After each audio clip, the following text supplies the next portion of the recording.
Well, let's pick up from where we left off yesterday, and we have to thank the Senator for bringing this to our attention. If you missed it, we were discussing exclusive native title claims here in Queensland. Currently, there are 36 exclusive native title claims. That means going for 100% of the claim.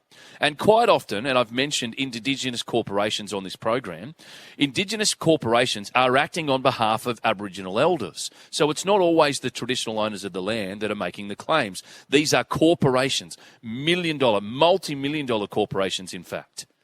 Now, make no mistake, these are corporations, and they are trying to make money. And like all big businesses, they are required to follow the law like any other corporation in this country.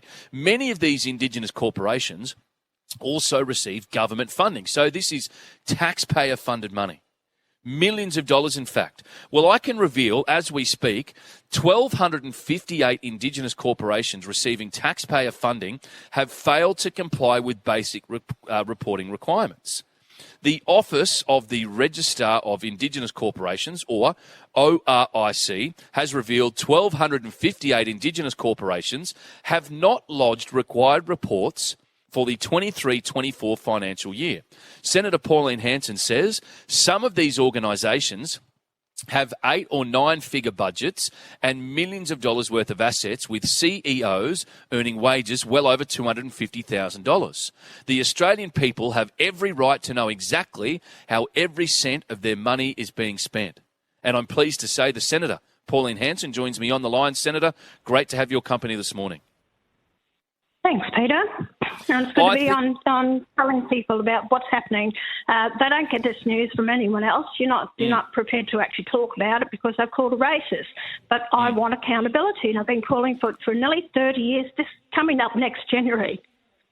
I think it's fair to say, Senator, the ORIC owes the Australian people, and if I can pinch the phrase, a please explain. Well, they do. ORIC is the Office of the Registrar for Indigenous Corporations. It's a watered-down, similar to ASIC, but ORIC is for Indigenous corporations. There's over 3,000 Aboriginal corporations in Australia. Now, as you did say, there's 1,258 that haven't complied with the reporting requirements, and that's just general reporting, financial reporting, auditor or directors, reporting that needs to be done. Now, it's already reduced standards. So totally different to any other corporation, non-Indigenous, had the rules and regulations have to go through. This is all watered down. Peter, can I tell you that it was brought to my attention 2 whistleblowers, right? One was Indigenous and fed up with the corruption that's going on. So they actually got in touch with my office. I'm going back to a couple of years ago, a few years ago now. And because they heard my talking about it and they thought, no, we'll get in touch with this woman. Anyway, they brought to my attention corruption that was happening within this Aboriginal corporation. So anyway, I spoke about it on the floor of Parliament. I named the person and I actually I was asking questions. Well, the department came to my office. They told me to shut it down. Don't talk about it anymore. I said, what the hell are you talking about? They said, well, you're not helping. I said, this has been going on for years. I said, it's been brought to your attention time and time again. You do absolutely nothing about it. I said, no, I'm going to keep going. I want some accountability.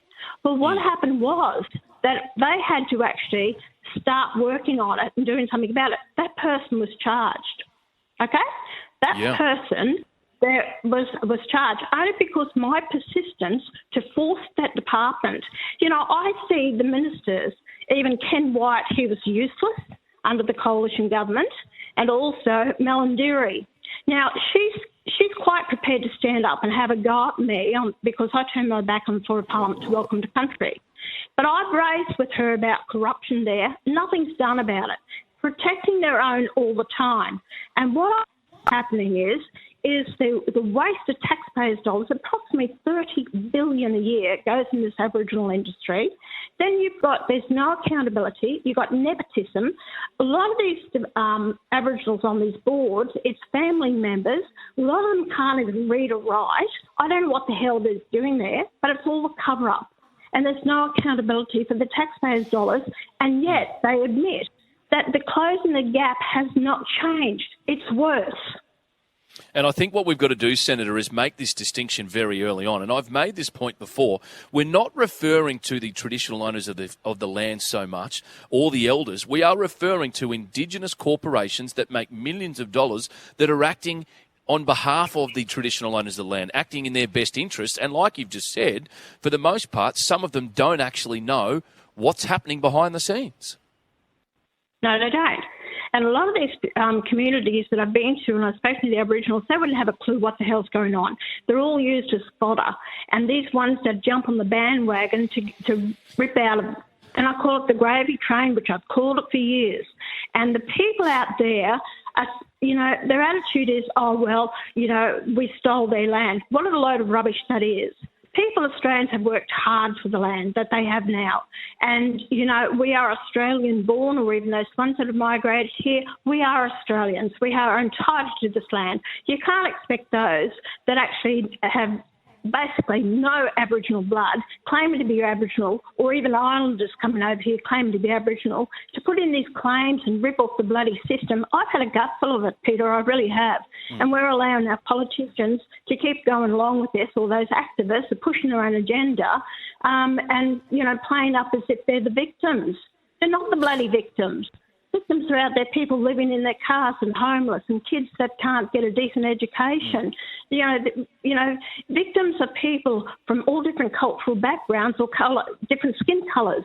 You don't just say an Aboriginal is a victim. And also there's people on the floor of Parliament who claim to be Aboriginal, like the Jackie Lambys and Lydia Thorpes and Melandery and, Cox and these ones. Where are they disadvantaged? They're members of Parliament. Yet I don't see them fighting for accountability or Senator, corruption that's happening within their own areas. Senator, would you agree that the Australian government and the Australian people do have a responsibility to look after disadvantaged Indigenous people? I think we do. We most certainly have a responsibility. Of course we have to. But don't we have the right to know that the money is well spent and going to where it's supposed to? People don't realise that they get millions and billions of dollars in royalties that they don't pay tax on. We've got 60% of this land that's been handed back to native title. We've got 38 claims here in Queensland alone. They're trying to still take more land. You had a fund set up by Howard of $1 billion for them to buy land back. There's been so much given to them, and it's all taken for granted. And this division that's happening now, which this current government did by bringing out the voice, all it's done is create divisions in our nation.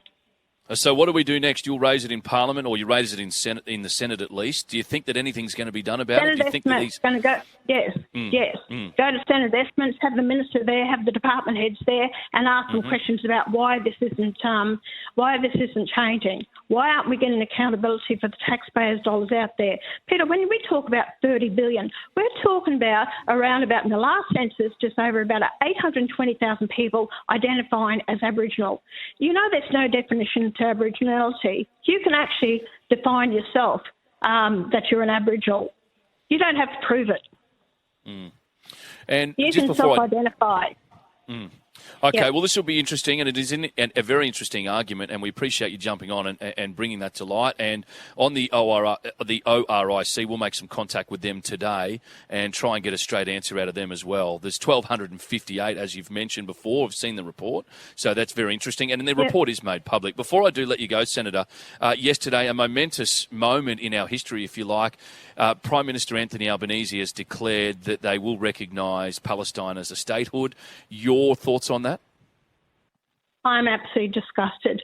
I'd have no time for our Prime Minister, and I think it's absolutely horrendous of him going along with those other leaders, and especially Hamas has had control there for 20 years. They actually invaded Israel, murdered 1,200 people, got hostages still there, holding hostages, even the bodies of them. They were refusing to release them. They are a terrorist organisation, a recognised terrorist organisation. Where is the guarantee to Israel that they're going to be protected and supported as well?